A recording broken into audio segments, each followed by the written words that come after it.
They were in the closed council chambers for hours, first taking in Kofi Annan's briefing and then working on the situation in Sudan.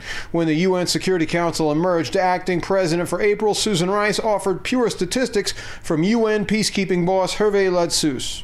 Undersecretary General Ladsous confirmed that to date there are 11 military observers in Syria, 2 of whom are stationed in Homs and 2 at present in Hama. Undersecretary General Ladsous relayed that the chief military observer will be deployed by the end of the week, at which time UNSMIS will be operational and the advance team will have concluded its work.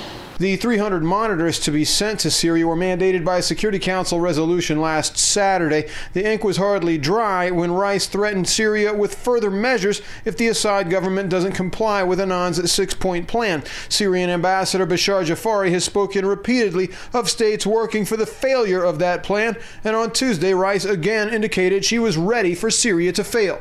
If that does not occur, we have said that we're prepared to work towards consequences for the Syrian government and further action out of the Security Council. I've said that repeatedly. You heard Secretary Clinton's statements in Paris. So there's no ambiguity or secret about that.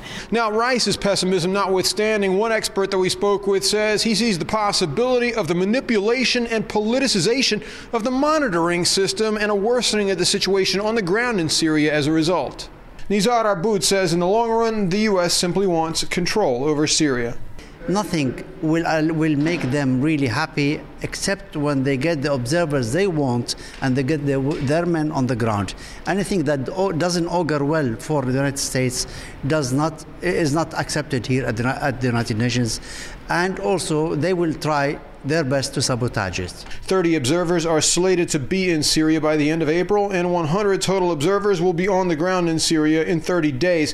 The Syrian government is wary, having said that it will not accept monitors from, quote, friends of Syria, unquote, countries like Saudi Arabia and Qatar, who are paying armed gangs to fight Syrian government forces. How do you know that this is not a spy? How do you know that this guy has no other affiliations?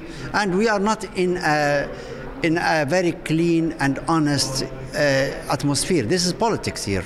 And everybody has his vested interest, and these vested interests conflict with each other. No additional information was given on what or whose aircraft will be used for the monitoring mission. The Syrians retain final control over monitors in country. However, as Rice indicated, Syria has already dismissed one candidate based on nationality.